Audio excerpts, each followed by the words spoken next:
अस्सलाम वालेकुम my YouTube family, कैसे हैं आप सब। उम्मीद है कि आप सब ठीक होंगे और बिल्कुल खैरियत से होंगे। कल का हमारा टॉपिक था व्हाट इज़ सेल। अब हम फर्दर सेल के बारे में पढ़ेंगे कि सेल की कितनी टाइप्स हैं। There are two types of cell. Cell की सिर्फ दो टाइप्स हैं जो कि हैं prokaryotic cell and eukaryotic cell. हम अब आज इनके बारे में पढ़ेंगे कि प्रोकैरियोटिक सेल किसे कहते हैं और यूकैरियोटिक सेल किसे कहते हैं। फर्स्ट शुरू करेंगे प्रोकैरियोटिक सेल से कि प्रोकैरियोटिक सेल सिंपली ये कि वो ऑर्गेनिज्म होते हैं जो कि यूनिसेलुलर होते हैं, एक सेल से कंपोज होते हैं, और यूकैरियोटिक सेल वो ऑर्गेनिज्म होते हैं जिनमें एक से ज़्यादा सेल मतलब कि मल्टी सेलुलर ऑर्गेनिज्म जो हैं उनको यूकैरियोटिक सेल कहते हैं। ऑर्गेनिज्म का टाइप क्या होगा? प्रोकैरियोटिक में यूनिसेलुलर एंड यूकैरियोटिक में यूजुअली मल्टी सेलुलर। अब आते हैं कि प्रोकैरियोटिक और यूकैरियोटिक सेल में बेसिक डिफरेंस क्या है। Any unicellular organism that does not contain a membrane bounded nucleus are organelles। पहले what is unicellular organism?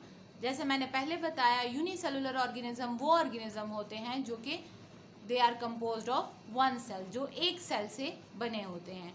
और जो एक सेल होता है वो प्रोकैरियोटिक सेल होता है, और वो prokaryotic cell membrane bounded nucleus उसमें नहीं होता। हम ये कह सकते हैं कि उसमें न्यूक्लियस एब्सेंट होता है। क्यों एब्सेंट होता है?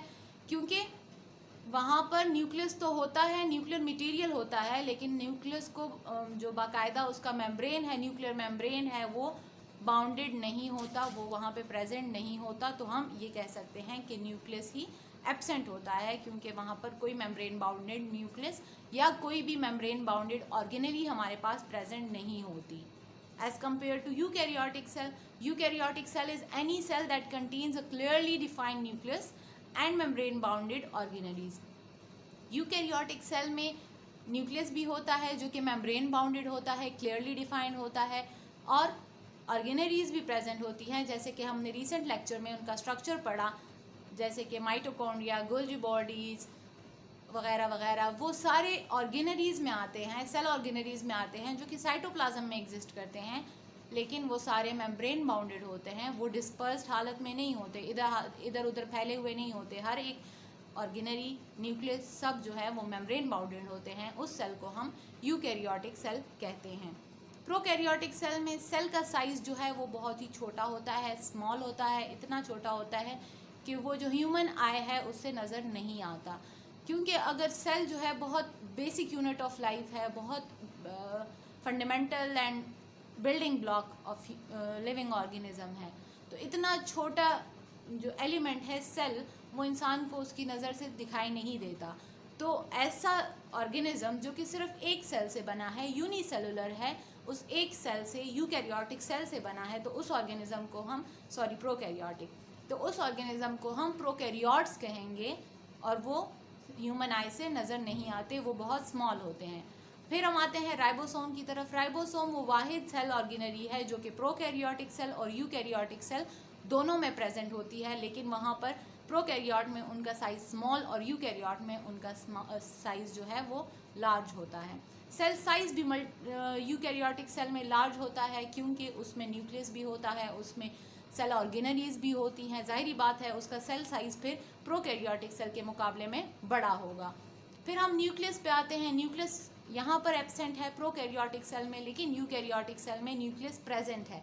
कैसे? मैंने पहले आपको बताया कि न्यूक्लियस प्रोकैरियोटिक सेल में न्यूक्लियर मटेरियल तो प्रेजेंट होता है, लेकिन कोई स्पेसिफिक क्लियरली डिफाइंड न्यूक्लियस नहीं होता, कोई मेम्ब्रेन बाउंडेड न्यूक्लियस नहीं होता। तो हम ये कह सकते हैं कि वहाँ पर न्यूक्लियस एब्सेंट है। न्यूक्लाइड मटेरियल प्रेजेंट है, लेकिन न्यूक्लियस जो है proper nucleus that is absent. और यूकैरियोटिक सेल में जो न्यूक्लियस है वो वहाँ पर प्रेजेंट होता है, प्रॉपर न्यूक्लियस वहाँ पर होता है। एग्जाम्पल्स अगर हम लें तो यूनिसेलुलर ऑर्गेनिज्म जो कि छोटे होते हैं, माइक्रोस्कोपिक होते हैं, ह्यूमन आई से नज़र नहीं आते, वो वाले ऑर्गेनिज्म को जो हैं वो प्रोकैरियोट्स होते हैं। फॉर एग्जांपल बैक्टीरिया, आर्चिया वगैरह, ये एक सेल से बने होते हैं, और वो ही सेल जो है वो प्रोकैरियोटिक सेल होता है। अगर कोई भी ऑर्गेनिज्म आपको कोई कहे कि दैट इज़ यूनिसेलुलर, तो आपके जहन में ऑटोमेटिकली ये बात आ जाएगी कि ये एक प्रोकैरियोट है, जो कि जिसका सेल है यूनिसेलुलर है, तो इसका प्रोकैरियोटिक सेल है, क्योंकि एक ऑर्गेनिज्म एक सेल से जब बनता है तो वो प्रोकैरियोट्स ही होते हैं। अगर एक से ज़्यादा सेल्स हों, उनको कंबाइन करके एक ऑर्गेनिज्म को बनाया जाए, अगर हम अपने आप को ले लें तो हम भी यूकैरियोट्स में आते हैं, क्योंकि हमारी बॉडी जो है वो मल्टीपल सेल से बनी है। यूकैरियोट्स जो हैं वो मल्टी सेलुलर होते हैं, उनमें एक सेल नहीं होता, एक से ज़्यादा सेल्स होते हैं जो मल्टीपल फंक्शन परफॉर्म कर रहे होते हैं।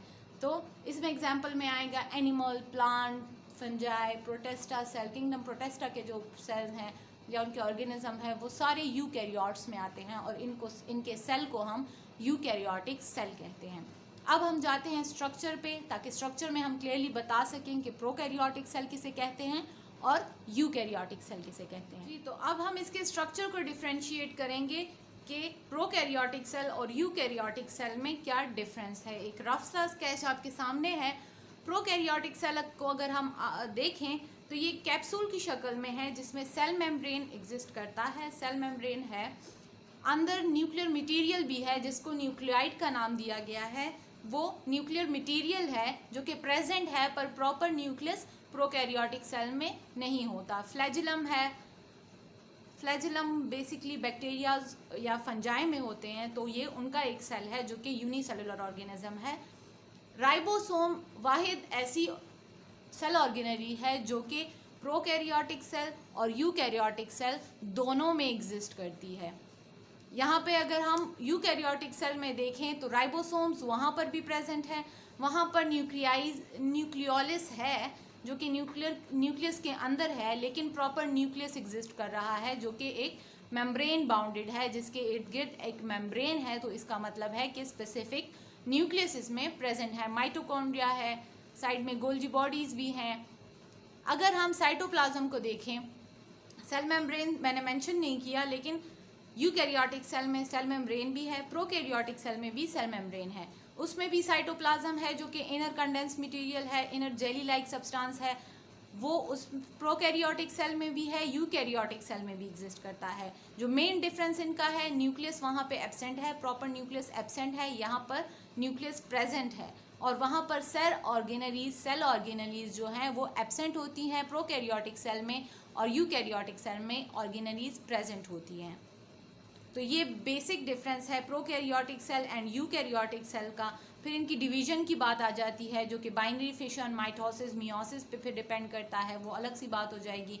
तो फिलहाल के लिए इतना ही काफ़ी है कि बेसिक डिफरेंस क्या है prokaryotic cell and eukaryotic cell में, सिर्फ आप वो समझ लें। एग्जांपल्स में आप प्रोकैरियोटिक सेल में बैक्टीरिया, आर्च या फंजाई कुछ भी लिख सकते हैं, और यूकैरियोटिक सेल में animals, plants, fungi is a eukaryotic cell and protist वगैरह के सेल जो हैं, प्रोटेस्टा, किंगडम प्रोटेस्टा के सेल्स जो हैं, जो ऑर्गेनिजम्स हैं, वो भी यूकैरियोट्स होते हैं।